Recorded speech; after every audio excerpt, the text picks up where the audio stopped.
The Hebrew people were growing in number. Then Pharaoh became afraid they would become too strong, so he made them slaves. Worse still, he ordered that all baby boys born to the Hebrews be thrown into the Nile River. But one brave Hebrew mother hid her baby for 3 months. When she could hide him no longer, she made a waterproof basket, placed her baby inside, and gently set it among the reeds of the Nile, praying he would be saved. Found by the princess, Pharaoh's daughter came to bathe at the river and saw the basket among the reeds. When she opened it, she saw a crying baby. She felt sorry for him and said, "This must be one of the Hebrew babies." She decided to keep him as her own. Moses' mother becomes his nanny.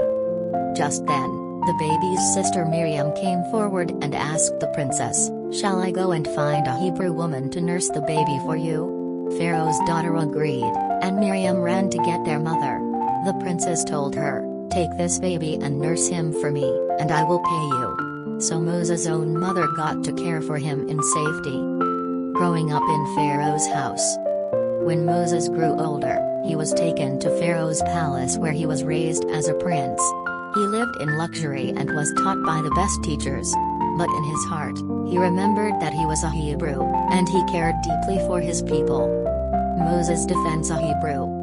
One day, Moses saw an Egyptian beating a Hebrew slave.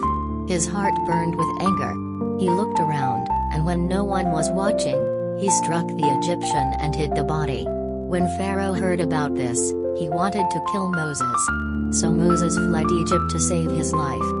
Moses in the desert. Moses traveled far and arrived in Midian. There, he helped some shepherd girls at a well and was invited to stay with their family. He married one of them and became a shepherd. He lived there for many years, tending sheep in the quiet wilderness. The burning bush. One day, Moses saw a bush on fire that did not burn up. He went closer, and God spoke to him from the flames, "Moses, take off your sandals, for this is holy ground." God told Moses he had heard the cries of his people and that Moses would lead them out of Egypt. "Let my people go." Moses returned to Egypt and stood before Pharaoh.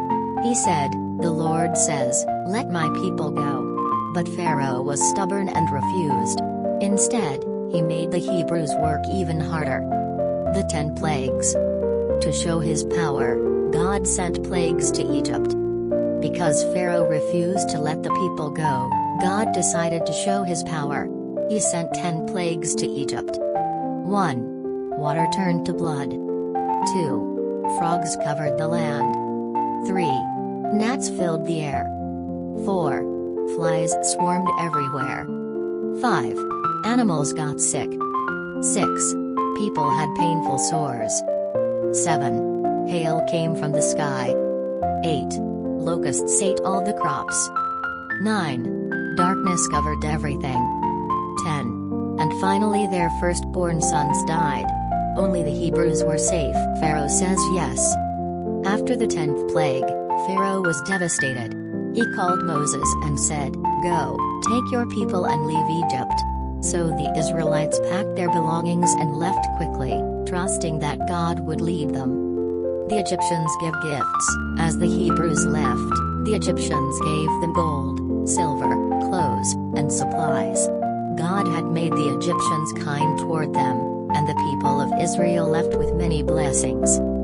Crossing the Red Sea. Soon, Pharaoh changed his mind and chased after the Hebrews with his army. The people were trapped by the Red Sea.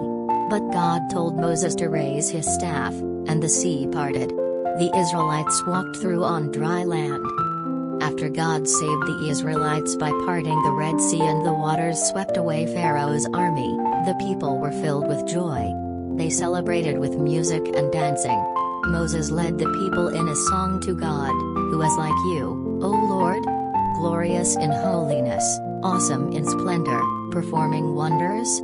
Miriam, Moses' sister, took a tambourine, and all the women followed her with tambourines and dancing. They praised God for his great power and the miracle they had just seen. Moses' anger and the Promised Land. On the journey to the Promised Land, God gave Moses the 10 Commandments written on stone tablets. But when Moses came down the mountain, he saw the people worshipping a golden calf instead of God. Moses was so angry at the people for not obeying God that he threw the tablets on the ground and broke them. Later, the people were thirsty in the desert. God told Moses to speak to a rock so water would come out. But Moses was angry and hit the rock instead. Water still came, but God told Moses, "Because you did not trust me and obey, you will not go into the promised land." Moses was sad, but he understood. He climbed the mountain and looked at the beautiful land from far away before he said goodbye. He had faithfully led the people, even though he would not go with them. The story of Moses teaches us to trust God, be brave, do what's right, and help others. It shows that even if we feel small or scared, we can still be strong leaders, tell the truth, and be kind and patient. God can use anyone to do great things. Thanks for tuning in. If you loved this, don't forget to follow our page for more fun, safe, and kid-friendly adventures. Share the joy, pass this video along. God bless you.